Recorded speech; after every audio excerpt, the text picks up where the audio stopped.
These infantry rifles played a prominent part in several battles in 1867. There was an event called Fetterman's Massacre, where Captain Fetterman led 81 soldiers and some civilians into an ambush. The soldiers were armed with model of 1851 muskets. The Indian tactic, Cheyenne Indians led by Red Cloud, their tactic was to charge forward as soon as the soldiers started aiming, hit the ground. The soldiers would fire a volley. The Indians knew that they had 50 seconds or so to get up and charge forward before hurling themselves flat again. And in this fashion, they closed the difference on Captain Fetterman's men. They also, of course, launched flight after flight of arrows at Captain Fetterman and his men. The long and short of it is, within an hour or so, all of the soldiers and the civilians were dead. The only individual not sexually mutilated by the Indians was the bugler, who had apparently fought so hard that his bugle was just mashed into a hunk of metal, where he'd swung it like a club over and over again. The Indians did not mutilate his body. They instead covered it with a buffalo robe out of respect. A few months later, the Indians made the attacks again, and this time on a group of civilian contractors guarded by some soldiers who were cutting firewood, and that fight became known as the box wagon fight. The soldiers had already built a camp composed of wagons laid on their side with thick boards, and the soldiers retreated to their camp, but the soldiers were armed with these. The exact number of Indian dead is not known. The soldiers received one injury. There was a similar fight at what's called the Hayfield fight, where again the Indians attacked a woodcutting party, which retreated to a stockade. The soldiers had plenty of ammo in these rifles, and again the Indians were soundly defeated. Anyway, enough talk. Let me show you how this rifle is used. I got a target up over there. Notice the sling. The sling is important. I find the sling important with this rifle because this is a heavy rifle and that barrel just tends to wobble. I should add that I would not like to be an infantryman carrying this rifle in my backpack on a 10-mile march.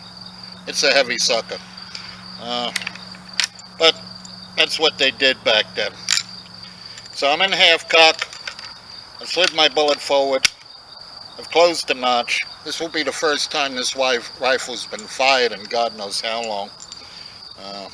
Hopefully it doesn't blow up in my face. If it does, the video will go viral, right? Yeah. Let's see.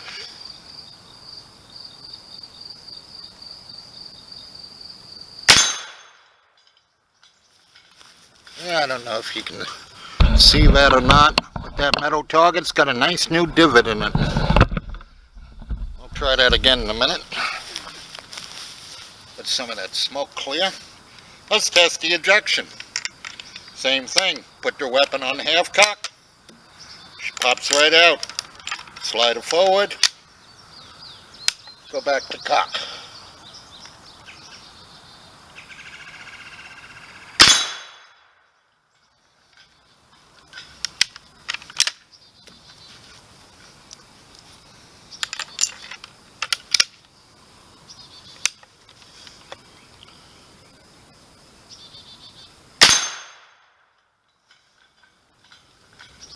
I don't know if you can see the clouds of smoke I'm laying down here, but it's impressive.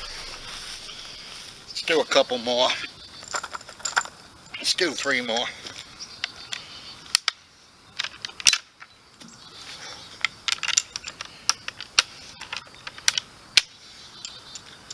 One trick soldiers did. Kept cartridges between their fingers. That way they don't have to fumble with their ammo belt.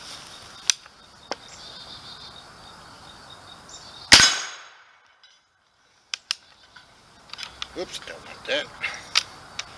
Right there at the half-top position.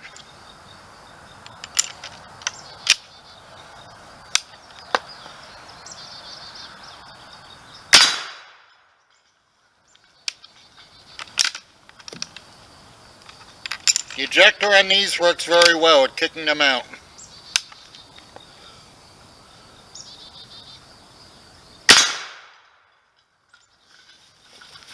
Alright, let's go see that target. Get through the smoke.